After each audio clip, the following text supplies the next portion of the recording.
Welcome to the deep dive. You gave us a stack of sources, and they are dense, really foundational critiques of culture, of capitalism, and today we're diving right in. We're looking at the cultural logic and spatial ideology behind multinational corporate power. And I think it's important to say this isn't just theory. This is almost like an instruction manual for the world you walk through every day. It really is. Our mission today is to get our heads around a single, pretty huge hypothesis that starting around the 1960s, there was this radical break. And this shift, which we call postmodernism, just fundamentally changed how we see everything, our world, our art, and especially how we perceive power. Right, a radical break. The sources use the French term, coupure, a clean cut. And it's not just about, a new way to paint. It's a whole change in mindset. Before, with modernism, you had these premonitions of the future, a belief in progress, and then afterward, it's all about the sense of the end of this or that. The end of ideology, the end of art. The end of the traditional city. Yeah. Exactly. And that feeling of ending is, well, it's the cultural air we breathe now. And the sources say we have to stop thinking of postmodernism as just a style, like putting a weird column on a building. It's a cultural dominant. A cultural dominant, like a force field? A force field or just a pervasive ideology. It basically sets the rules for how all other culture is allowed to exist and operate alongside it. So it's not a flavor, it's the atmosphere. Okay, let's unpack this then. If postmodernism is all about getting rid of the old stuff, what exactly was that old stuff? What was high modernism? High modernism, in this view, is everything from abstract expressionist painting to, say, existentialist philosophy. For a time, it was scandalous. It was oppositional. It's pushing back against the establishment. It was, but by the late 50s, modernism was the establishment. It was taught in universities. It was in all the big museums. It got completely absorbed. Totally. So the younger generation in the 60s, they looked at these supposedly revolutionary works and just saw dead classics. But here's the crucial part. The real shift wasn't just aesthetic. It was economic. And that's where things get tricky. We hear the term post-industrial society a lot, which implies we've somehow moved past classic capitalism. Right. And the sources we're looking at, they just reject that idea completely. They argue that this isn't post-capitalism. It's actually a purer, more intense, globally networked stage of capitalism, what they call late capitalism. It's like hyper-capitalism. And that intensity is what fuels the chaotic culture that came next, which I think is a good place to start section one. The collapse of all those old distinctions. You see this deliberate turn away from the grand, solitary piece of art. The new culture just embraces chaos. You get Andy Warhol and pop art, photorealism, experimental music from people like John Cage or Phil Glass. It's a whirlwind. But the source makes a really specific, maybe even surprising point here. It puts the Beatles and the Stones not in the new postmodern wave, but as part of the high modernist moment of rock. I mean, does that feel right? Weren't they a radical break? That's the thing about the coupure, the cut. Compared to what came next, those early rock movements were still kind of fighting for status. They were a defined counterculture pushing against something. The real break happens when that whole fight just vanishes.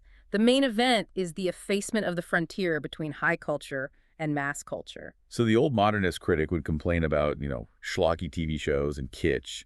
But the postmodernists, they just dive right in. They start looking at Reader's Digest culture, at motels, at what the source calls paraliterature. And paraliterature, if you're wondering, is basically, it's the airport paperback. The genre fiction that critics used to look down on, Gothic romance, sci-fi. And the postmodernists didn't just quote this stuff. Like Joyce might quote a myth. They let it become the very substance of their own art. And this isn't just an artist's choice. It's, you're saying, an economic reality.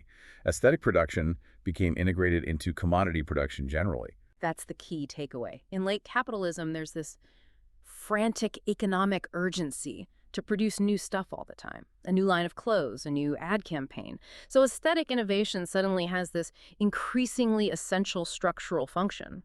Art isn't just commentary anymore, it's part of the production line itself. Novelty sells. Which explains why your position on postmodernism is always, deep down, a political stance on multinational capitalism today. So what happens to the idea of art as resistance? Well, it gets institutionalized. The things that used to be shocking and art obscurity, sexual content, all of that, it doesn't scandalize anyone anymore. People are just complacent about it. Those once transgressive features are now just part of the official or public culture. The moment art stops being truly shocking, it's been co-opted. And if art is a commodity, then architecture has to be the most exposed to capital.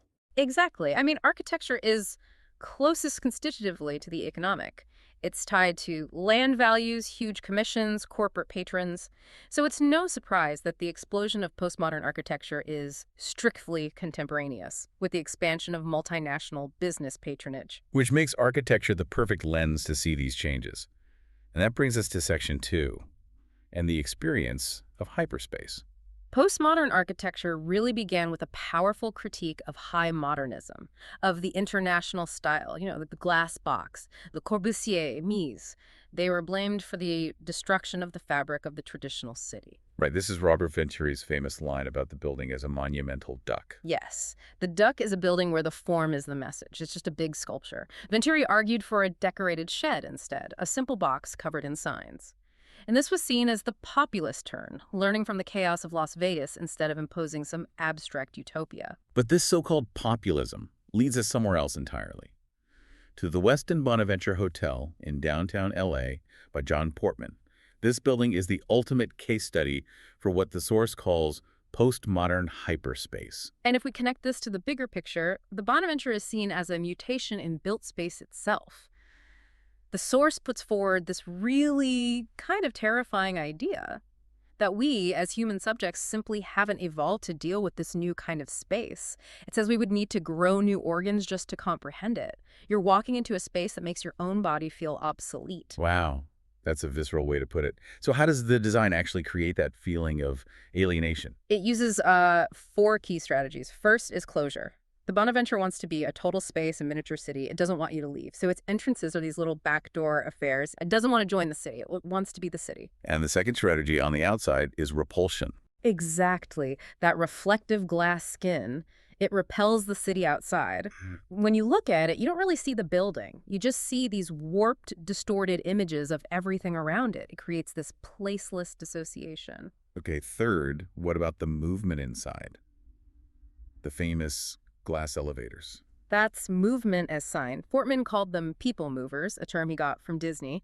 They're like these gigantic kinetic sculptures. They don't just get you from floor to floor. They replace movement itself. They become these emblems of movement pointing only to themselves. And finally, that feeling of just being completely lost in the main lobby. That's depthlessness. The lobby is symmetrical. There are hanging banners, fountains. It's overwhelmingly busy. It's impossible to get your bearings. You're just immersed in it up to your eyes and your body. It's a sensory overload. And this confusion actually had a real-world effect, didn't it? The notorious dilemma of the shopkeepers. It did. Right. Because of the total disorientation, people couldn't find the shops. They were literally so lost that commerce started to fail, and stores had to mark down their prices. It's the architect's return of the repressed. They tried to build this perfect, seamless world of spectacle, and the basic human need to make a mental map just broke it. So what's the big takeaway? Why obsess over one hotel from the 70s? Because that feeling in the Bonaventure, that alarming disjunction point where your body can't locate itself, it's a perfect analogon for the mind's incapacity to map the great global multinational communicational network. The physical confusion you feel in that lobby is a small-scale version of trying to understand late capitalism itself. And there's a military parallel, too, which is just chilling. There is. Michael Herr's book, Dispatches, calls Vietnam the first terrible postmodernist war. And the central machine of that war is the collective meta-chopper. A machine you can't really represent. You can only experience it in motion. So given this totalizing, disorienting hyperspace, is there any way for architecture to resist? This brings us to section 3, and the idea of critical regionalism. Critical regionalism is a really fascinating attempt at an answer. It's championed by Kenneth Frampton. And it tries to find a path that resists both the abstraction of modernism and the homogenizing force of postmodern corporate style.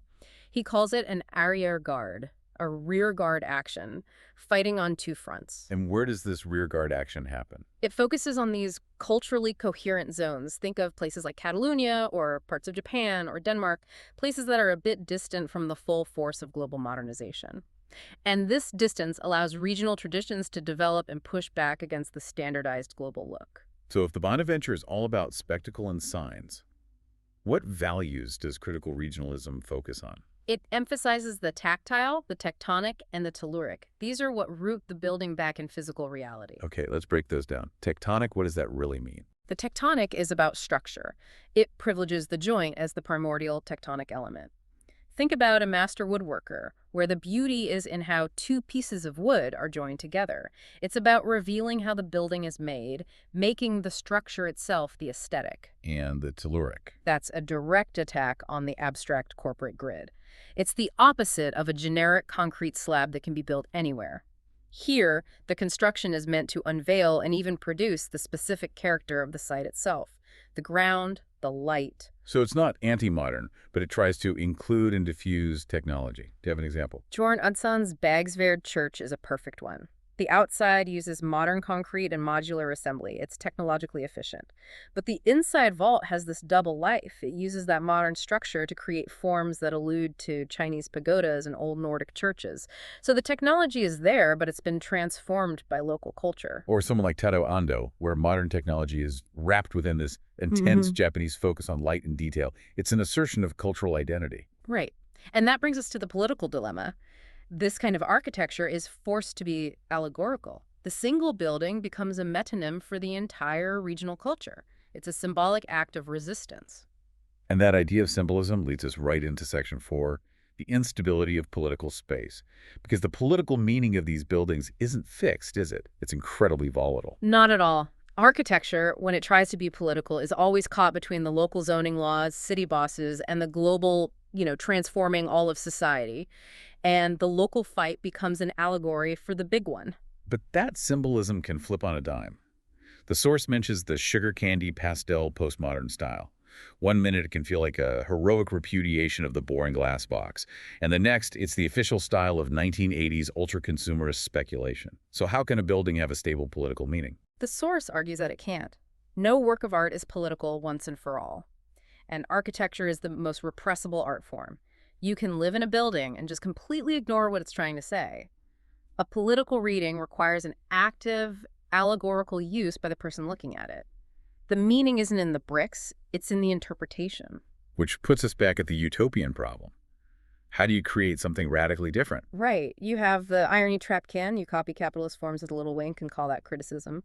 Or you have the utopian stance demanding something totally new. But from inside a total system, any difference you imagine is probably just the same masquerading itself as difference. So let's look at two specific ideologies of space that the source says often mislead us. The first one is humanism, or phenomenology. This is the idea that you can restore a non-alienated, unfallen body just by building things to a human scale.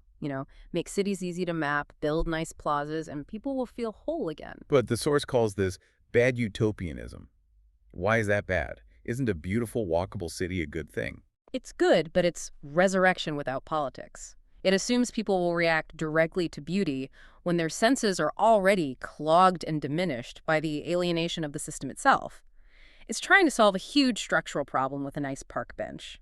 And the second false path. The chaos versus plan opposition, the ideology of flexibility. You see this in sci-fi, like William Gibson's Virtual Light, where you have the boring planned corporate mall versus the exciting, chaotic shantytown that grows in the wild. The source argues this is just a hangover from Cold War propaganda. It hides the real standardization going on. Precisely. It pretends there's this wild freedom when really that chaos is built from the same standardized prefabricated parts as the mall. And after all this, after focusing so much on multinational capital, the sources point out the biggest missing piece in the whole discussion. Yes. The entire debate, for all its brilliance, somehow manages to evade the single most important political issue of our time, globalization itself. Contemporary architecture is a global practice. It couldn't exist without globalization, yet architectural critique hasn't really caught up. Which raises the final critical question. How can architecture offer any real political interventions into the world system, the very system that makes it possible, when it hasn't even fully mapped the territory of globalization itself? That is the central challenge. Okay, so to recap, we saw the radical break of the 1960s dissolve the line between high and low culture.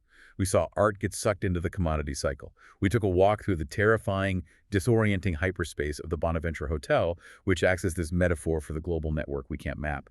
And we looked at attempts to resist that with the localized, tectonic gestures of critical regionalism. I think the synthesis is this. Late capitalism completely changed the job of culture. It took scandalous art and made it normal. It replaced utopian dreams with buildings designed to confuse you. And learning to understand the Bonaventure's confusing symmetry isn't just theory, it's It's practice for navigating the decentered communicational network we all live in. Which leaves us with a final provocative thought for you to take away. If an individual building has to become an allegory for a whole regional culture under siege, and at the same time, global corporations use postmodern marketing to mimic local styles and traditions, what the sources call the EPCOT syndrome, then how can we ever truly tell the difference between authentic regional resistance and just the most sophisticated form of corporate co-option? What does authentic difference even look like when global identity is packaged and sold to us as global difference?